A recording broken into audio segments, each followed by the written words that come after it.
प्रयागराज के पवित्र संगम पर मुनियों का एक विशाल सम्मेलन हो रहा था। गंगा और यमुना के किनारे यज्ञ की तैयारियां जोरों पर थी। पवित्र वातावरण में मंत्रों की गूंज और हवन की सुगंध फैल रही थी। यह कोई साधारण यज्ञ नहीं था, बल्कि ज्ञान यज्ञ था।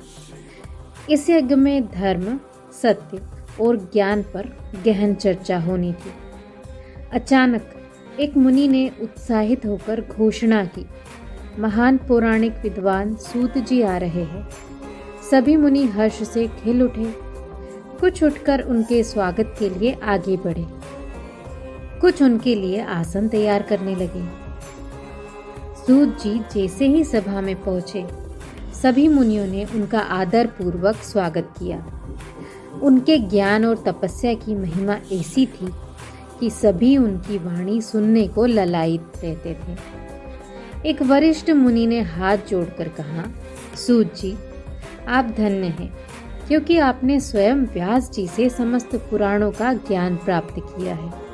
हम सभी को आपके मुख से सत्य और धर्म की बातें सुनने की तीव्र इच्छा है। कृपया हमें कलयुग के भयानक प्रभावों से बचाने का कोई उपाय बताइए। हमें चिंता है कि आने वाले समय में लोग पाप के गहरे अंधकार में डूब जाएंगे। सूत जी गंभीर स्वर में कहा, हे महात्माओं, कलयुग में मनुष्यों का धर्म से विमुख होना निश्चित है। लोग सत्य से मुंह मोड़ लेंगे। लालच, ईर्ष्या और दुराचार का बोलबाला होगा। पराये धन को हड़पने की लालसा, पराई स्त्रियों में आसक्ति और हिंसा उनका स्वभाव बन जाएगी। ब्राह्मण वेदों का व्यापार करेंगे, क्षत्रिय कायर बन जाएंगे, वैश्य धनोपार्जन के लिए छल कपट करेंगे और शूद्र धर्म के मार्ग से भटक जाएंगे। स्त्रियां अपने पतियों का अनादर करेंगी और परिवार का प्रेम समाप्त हो जाएगा। सभा में गहरा सन्नाटा छा गया। मुनियों के चेहरों पर चिंता की लकीरें स्पष्ट दिख रही थी। एक अन्य मुनि ने व्याकुल होकर पूछा, सूत जी, क्या इन पापों का कोई समाधान नहीं है? क्या हम इन पथभ्रष्ट लोगों का उद्धार कर सकते हैं? सूत जी ने कुछ क्षणों तक नेत्र बंद किए, जैसे किसी गहन चिंतन में डूबे हों। फिर बोले, हे ऋषिगण, हर युग में ईश्वर ने मानवता का मार्गदर्शन किया है। कलयुग में उद्धार का सबसे सरल और प्रभावी मार्ग भगवान के नाम का स्मरण।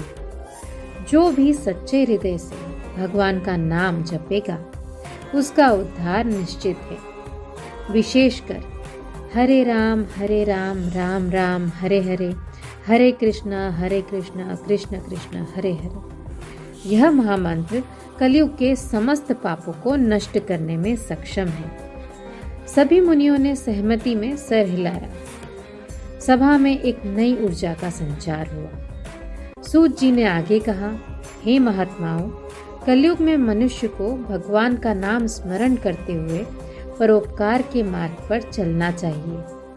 यही सबसे बड़ा धर्म है। इस ज्ञान यज्ञ का उद्देश्य भी यही है कि हम इस सत्य को संसार तक पहुंचाएं। मुनियों ने एक स्वर में घोषणा की, हम इस मंत्र को जन जन तक पहुंचाएंगे। धर्म की मशाल जलती रहेगी। कलयुग के अंधकार में भी यह प्रकाश बनकर जगमगाएगी। इस प्रकार वह ज्ञान यज्ञ पूरे उत्साह और भक्ति के साथ संपन्न हुआ। सूत जी के उपदेश ने मुनियों और उपस्थित जनों को नया दृष्टिकोण दिया। उन्होंने ठान लिया कि वे भगवान के नाम का प्रचार करेंगे और धर्म की पताका ऊंची रखेंगे।